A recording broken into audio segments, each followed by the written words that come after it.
무형교회에서 유형교회로 오늘의 묵상입니다. 40일 동안 예수 그리스도를 묵상하고 하나님의 은혜와 사랑을 묵상하는 시간이 되었으면 좋겠습니다. 오늘 말씀은 마태복음 21장 18절에서 22절까지 말씀을 묵상하겠습니다. 성경 말씀을 보겠습니다. 이른 아침에 성으로 들어오실 때에 시장하신지라. 길가에서 한 무화과 나무를 보시고 그리로 가사 잎사귀밖에 아무것도 찾지 못하시고 나무에게 이르시되 이제부터 영원토록 내가 열매를 맺지 못하리라 하시니 무화과 나무가 곧 마른지라. 제자들이 보고 이상히 여겨 이르되 무화과 나무가 어찌하여 곧 말랐나이까? 예수께서 대답하여 이르시되 내가 진실로 너희에게 이르노니 만일 너희가 믿음이 있고 의심하지 아니하면 이 무화과 나무에게 된 이런 일만 할 뿐 아니라 이 산더러 들려 바다에 던져지라 하여도 될 것이요 너희가 기도할 때에 무엇이든지 믿고 구하는 것은 다 받으리라 하시니라. 오늘 말씀은 주석의 해석을 보지 않으면 사람의 생각으로 이해가 안 되는 부분이기도 합니다. 예수님께서는 바쁜 사역으로 식사를 제대로 하지 못하셨습니다. 그런데 길가에 한 무화과 나무를 보셨습니다. 무화과 나무를 보니 잎은 무성한데 열매가 없었습니다. 예수님은 이 나무에게 이제부터 영원토록 네가 열매를 맺지 못하리라 라고 말씀하셨습니다. 이 나무가 뭐길래 이 나무를 이렇게 저주하셨을까요? 무화과 나무 입장에서는 더 억울한 상황입니다. 지금 예수님께서 무화과 나무 열매를 구한 때는 양력으로 3, 4월경이었습니다. 그러나 무화과 나무는 보통 5, 6월에 열매를 맺어 9, 10월에 수확을 하게 됩니다. 예수님께서 무화과 나무 수확 시기도 모르시고 이렇게 하셨단 말입니까? 너무나 황당한 상황일 것입니다. 그러나 예수님의 말씀은 한 상황만 보면 안 되는 것입니다. 그 이후 뭐라고 말씀하시는가도 봐야 합니다. 예수님의 말씀에는 뼈 있는 비유의 말씀들이 많습니다. 예수님께서 무화과 나무를 저주하신 것은 하나님을 믿는 외양만 가진 채 능력을 상실한 대제사장들과 서기관, 그리고 그들의 가르침을 받아 형식주의와 외식주의적 신앙에 빠진 이스라엘이 장차 맞이하게 될 비참한 운명을 상징적 사건을 통해서 보여주시는 것입니다. 그러니까 이 무화과 나무가 문제가 아니었고 우리 신앙의 문제가 있었던 것입니다. 이 당시 대제사장과 서기관과 바리새인들이 얼마나 신앙이 좋아 보입니까? 거리에서 자신이 얼마나 많이 기도하는지를 보여주기도 하고 자신은 항상 거룩하고 공의롭다고 생각하는 것이 바리새인들 아닙니까? 이 무화과 나무 말씀 이후로 믿음에 대해서 말씀하셨습니다. 예수님께서는 종교 지도자들 안에서 하나님을 향한 진정한 믿음을 찾아보지 못한 것입니다. 유대 종교 지도자들을 볼 때 무화과 나무처럼 겉으로는 무성한 종교적 열심은 있지만 그들의 내면에는 하나님의 믿음은 전혀 없었던 것입니다. 예수님께서는 21절에 이렇게 말씀하셨습니다. 내가 진실로 너희에게 이르노니 만일 너희가 믿음이 있고 의심하지 아니하면 이라고 말씀하셨습니다. 우리가 신앙생활하면서 가장 방해가 되는 요소가 있습니다. 바로 의심이라는 방해꾼입니다. 의심이라는 단어의 사전적 의미를 보면 마음이 둘로 나누어져 서로 판단하거나 다투는 상태를 말합니다. 우리가 교회에서나 집에서 설교를 듣거나 말씀을 읽을 때는 전혀 문제가 없습니다. 그 말씀 하나하나가 얼마나 나에게 큰 힘이 되는지 모릅니다. 그런데 문제는 이 말씀과 나의 삶의 문제가 부딪혔을 때입니다. 내가 과연 무엇을 선택할 것인가에 대한 기로에 서게 되는 것입니다. 인간의 생각과 세상의 이치로 풀어갈 것인가, 아니면 나에게 주신 하나님 말씀의 감동에 따라 순종할 것인가에 대한 힘든 선택의 기로에 서게 되는 것이죠. 이것이 의심입니다. 여러분이 마트에서 어떤 물건을 구매할 때 거침없이 물건을 카트에 담는 일이 있을 것입니다.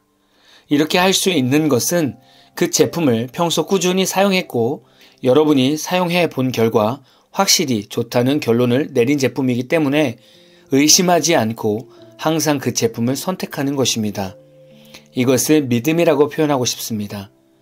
그러나 어떤 제품을 써봤는데 좋은 점도 있지만 좋지 않은 부분도 느꼈다면 다음에 마트에 가서는 같은 기능이지만 다른 브랜드 제품을 선택해 보려고 합니다. 이것을 의심이라고 표현하고 싶습니다. 우리가 믿는 하나님은 결코 우리를 실망시키지 않으시는 분입니다. 또한 우리가 믿는 하나님은 전능하신 하나님입니다. 그러나 우리가 평소 믿음을 가지고 지속적으로 살지 않으면 어떤 문제가 생겼을 때 우리는 믿음을 당연히 선택하고 이겨나가는 것이 아니라 믿음과 세상 논리 사이에서 갈팡질팡하게 되는 것입니다. 그래서 21절에서 말씀하시는 믿음과 의심이라는 단어의 어원을 보면 믿음은 지속적으로 소유해야 하는 것을 말하고 있고요. 의심은 짧은 순간 마음속에서 순간적으로 발생하는 것을 말합니다. 의심이 얼마나 강한지 믿음으로 지속적으로 살았어도 한순간 의심에 빠지면 그동안 쌓아왔던 믿음이 한순간에 무너진다는 사실입니다. 여러분이 기도하면서도 응답에 대한 확신이 없다면 우리가 하나님을 향한 믿음이 지속적으로 유지가 되고 있었는가를 점검해야 합니다. 그리고 하나님이 주시는 응답이 완전한 길임을 신뢰하는가를 또한 점검해야 합니다. 하나님께 이렇게 물어봤습니다. 하나님, 우리가 어떻게 의심하고 있습니까? 라고 물었더니 하나님께서 이렇게 말씀하셨습니다. 너희가 불신자 남편이나 가족을 위해 기도하지 않느냐? 그런데 기도하고 나서 그런데 진짜 남편이 교회에 갈까? 라고 생각하지 않느냐? 또한 가정의 어려움과 가정의 빚을 해결해 달라고 기도하는데 정작 기도하고 나서는 그래도 내가 은행을 가보거나 내가 더 일을 알아봐야 되는 거 아니야? 라고 생각하지 않느냐? 그리고 우리 자녀들이 하나님의 비전을 품고 살아가길 원한다고 기도하지만 정작 기도하고 나서는 그래도 어찌됐든 기도는 하지만 열심히 공부하고 다른 사람보다 준비를 잘 해야 되지 않을까? 라는 세상 기준점으로 방향을 돌리지 않느냐? 라고 말씀하셨습니다. 이것이 의심이 아니겠습니까? 하나님을 믿기 때문에 기도는 하지만 정작 돌아서서 하나님의 응답을 기대하기보다는 왠지 그냥 기다렸다가는 아무것도 안 될 것 같아서 세상에서 또 다른 방법을 찾으며 갈팡질팡하는 삶을 사는 것이 의심입니다. 이런 마음을 충분히 이해하고 공감합니다. 그러나 하나님은 지금도 살아계셔서 저와 여러분의 마음의 중심을 보십니다. 내가 100% 하나님을 믿으면 하나님은 100% 나를 책임져 주십니다. 내가 50%를 하나님 믿고 세상의 방법에 50%를 의지하면 하나님도 50%만 응답해 주십니다. 하나님이 능력이 없으셔서 100%로 응답을 못 하시는 것이 아니라 우리의 의심이 하나님의 응답을 제한하는 것입니다. 여러분이 지금 가정과 직장과 건강과 환경을 놓고 기도하고 있습니까? 그럼 22절의 말씀이 그대로 여러분 가운데 성취가 되기를 기원합니다. 22절 말씀을 읽어드리고 오늘의 말씀을 마무리하려고 합니다. 22절입니다. 너희가 기도할 때에 무엇이든지 믿고 구하는 것은 다 받으리라. 오늘 마무리 찬양은 옹기장이의 나는 주님을 의심하지 않으리 라는 찬양입니다. 찬양 후에는 잔잔한 연주곡이 있습니다. 말씀을 생각하면서 기도하는 시간을 가져보십시오.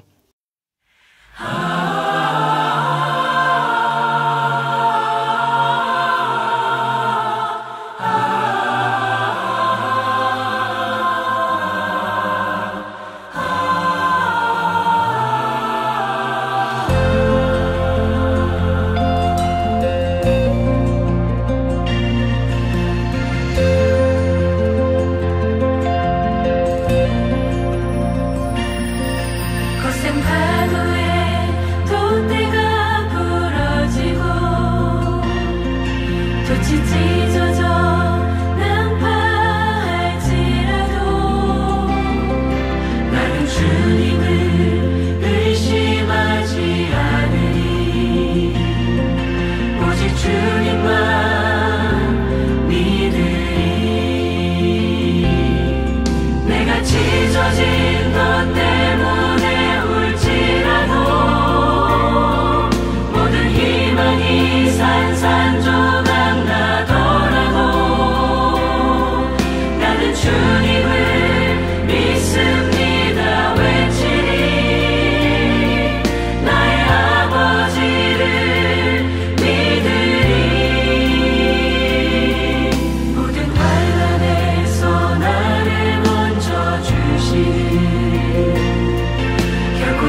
주님만 믿으리.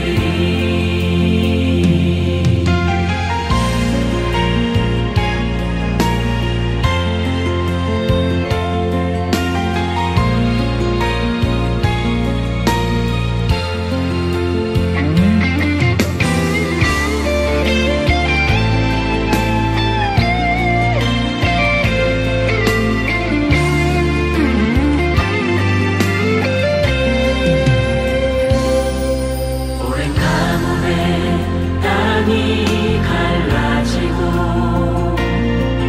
모든 식물이 말라 죽더라도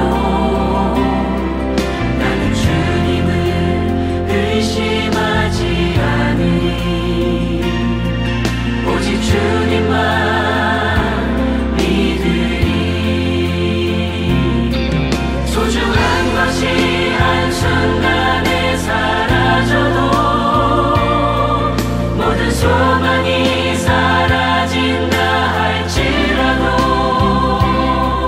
나는 주님을 믿습니다 외치리.